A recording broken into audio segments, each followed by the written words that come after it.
This is a pretty sensitive chapter. I'm going to read from my book, Necessary. I was praying and asking God to give me wisdom. Should I even read this at all or read anything from it? Because there are some chapters from my book that's difficult for me to read aloud. This is chapter 2, and it's called Head of Household. And it tells a story of when I was younger. And unfortunately, my mom was going through a lot of abuse. I witnessed way too much at a young age, things that no child should ever have to witness.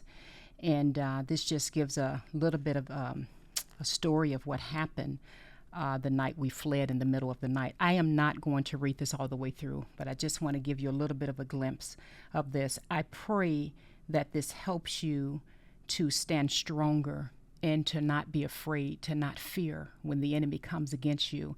And and when demons are on an assignment and demons begin to do things in your life that tries to keep you stuck in a trauma mode for your entire life. So anyway, this is chapter 2. This is the affirmation, and it is called Head of Household. Every chapter in my book starts with an affirmation. You better think twice before you go against a child of God, because when you attack me, you attack my Father, and I don't ever recall him losing a battle. Don't be fooled by my outward appearance. That is not where my true strength lies. Look closer. When you close your eyes and look closer, you will be surprised to see the army of God in camps all around me with chariots of horses and fire. My Father has never lost a battle, and he never will. That's the affirmation. I'm going to read a little bit from chapter 2. Again, this chapter is from my book, Necessary, and this is called Head of Household. I'm not quite sure how far I'll read into this because there are some things in here that are very, very sensitive, and I want to be careful with what I put out there. But I'll just start reading. I will never forget the horrifying night my mother fled from an abusive relationship in the middle of the night with me and my younger siblings. She'd had enough. And though I was only 12 years old, so had I. I witnessed many nights of drunken surprises, countless fights and abuse. But this time something was different. Things were taken to unimaginable levels. Without any warning, he lunged at my mother with an ice pick in his hand. He missed her head by just a few inches as she held my youngest sibling while doing her best to dodge him and scream for us to run out of the front door. Somehow, he found out she was planning on leaving. Him. I couldn't help but wonder if he discovered the partially filled suitcases my mother was secretly packing away in the bedroom closet, so that at the right time, when she was courageous enough, we would sneak away when he was at work and never return again. He wasn't about to let that happen. And this time, it wasn't just her life, but all of our lives were in tremendous danger. It was the first time I wasn't sure if I would ever see my mother alive again. So there we were, running down the street in the middle of the night, screaming for anyone to help us, looking for a savior. We found ourselves in the back of a neighbor's yard, running around their truck, pleading for them to call the police to save our lives. Little did I know I was running on a direct path right into the arms of God. I distinctly remember the police picking us up in the middle of the night and driving us to the Greyhound bus station. My mother walked up to the man standing behind the counter and asked him, "Where's the next bus going?" He said, "Milwaukee, Wisconsin." She replied, "Then that's where we're going." She had just enough money to buy our bus tickets, and I don't even recall if any of us were wearing shoes. It didn't matter. We were finally free. So there we were. My mother and myself, along with my two younger siblings, getting off the bus in downtown Milwaukee, Wisconsin, standing outside the bus station with no money, no plan.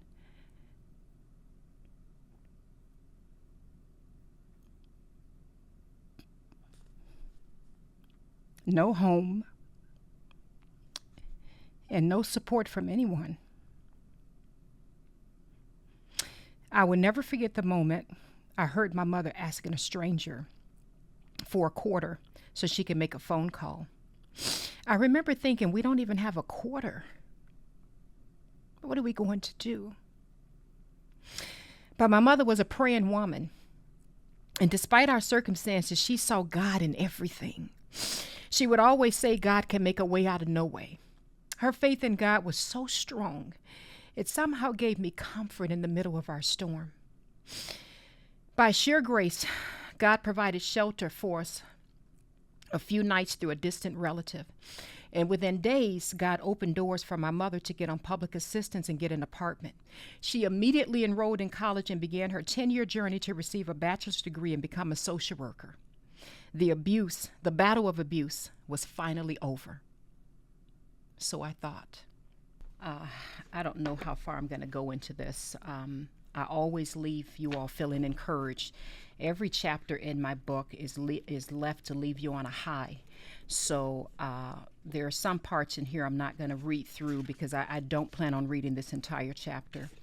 But let me just pick up where I left off.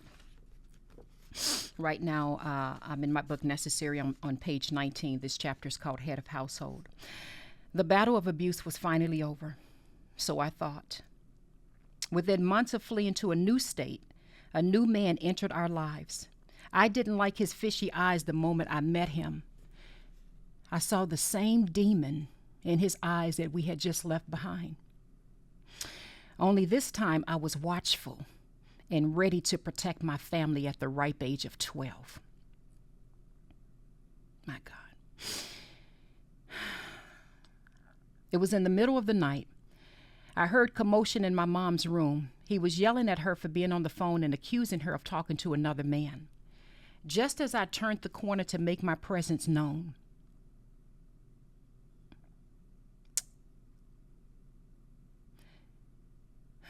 I saw him hit my young mother so hard,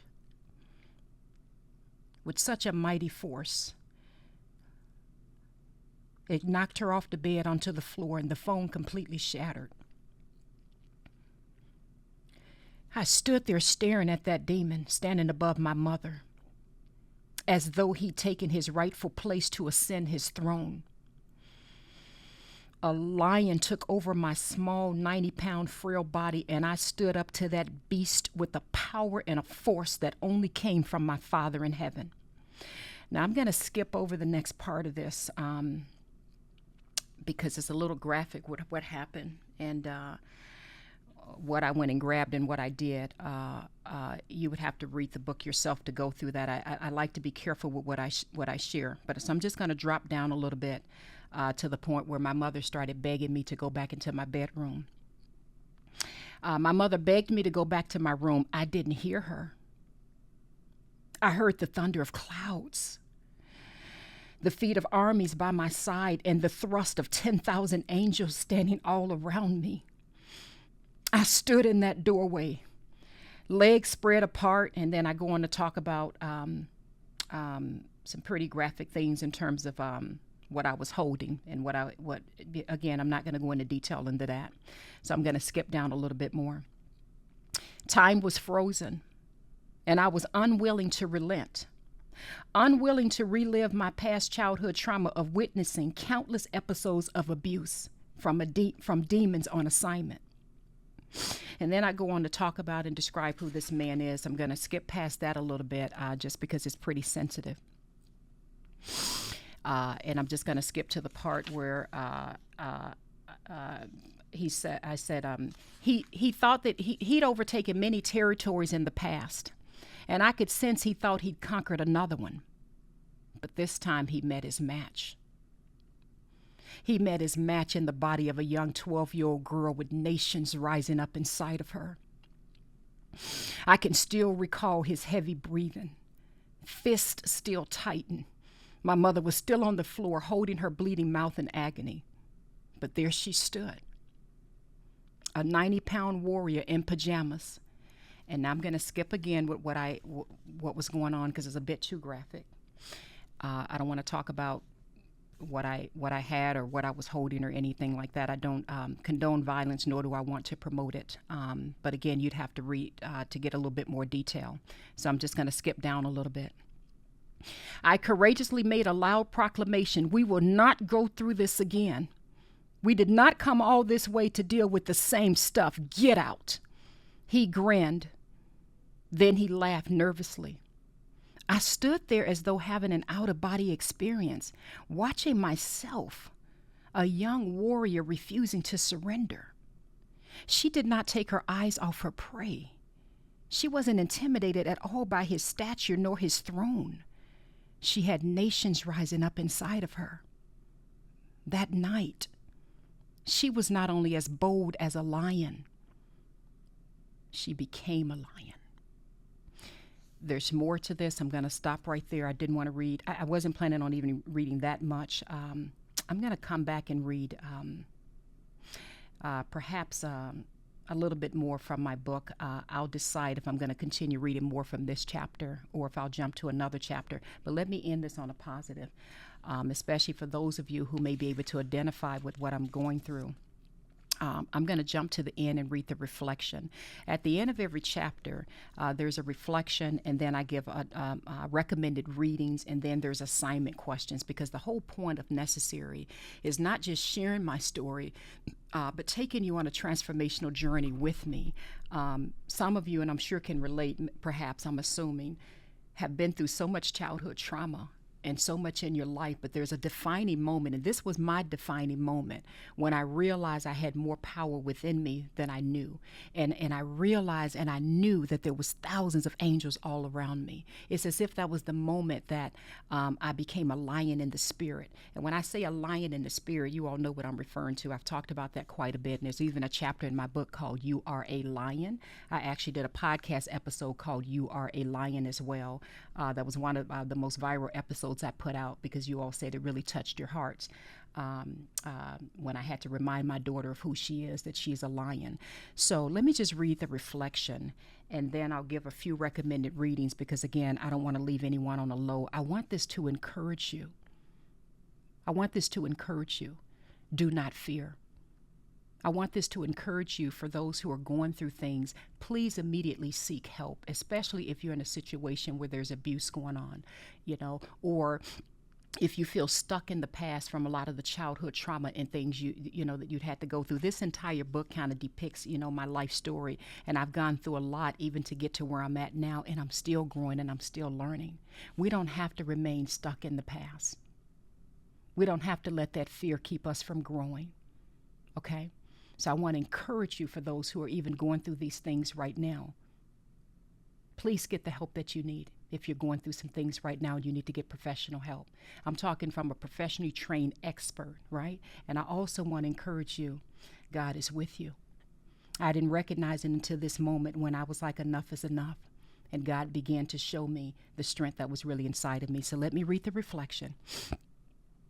I remember this story like it was yesterday. It was the day I recognized something in me was greater than who was visible on the outside. It was the day I started walking in kingship as a powerful young girl with a fearless mentality, because I knew God stood by my side. From that moment, I knew that no person nor any spirit could ever overtake me. It was the day I knew that I would become a leader, a protector, a mighty force for God, and a helper for my family and others. I was just a child, but I felt the mighty power of nations inside of me.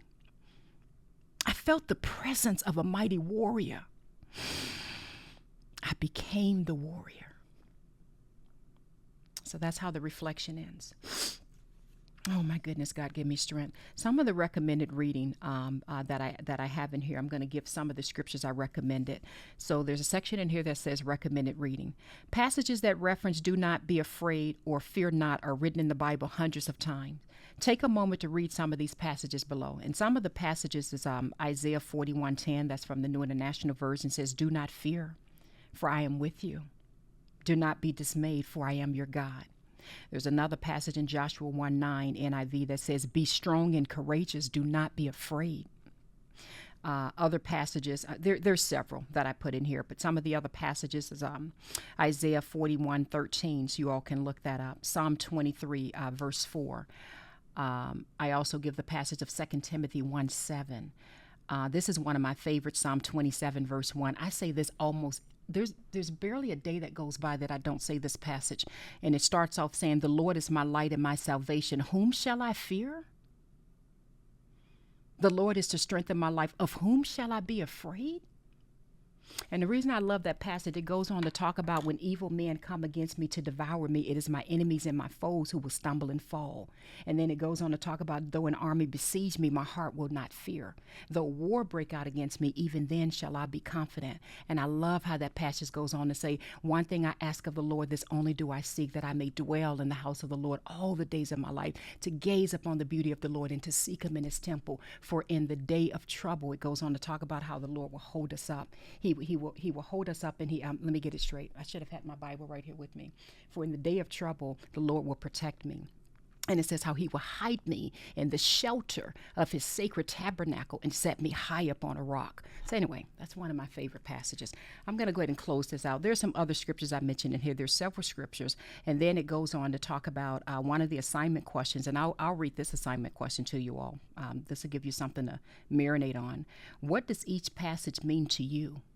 And how will this impact your life moving forward?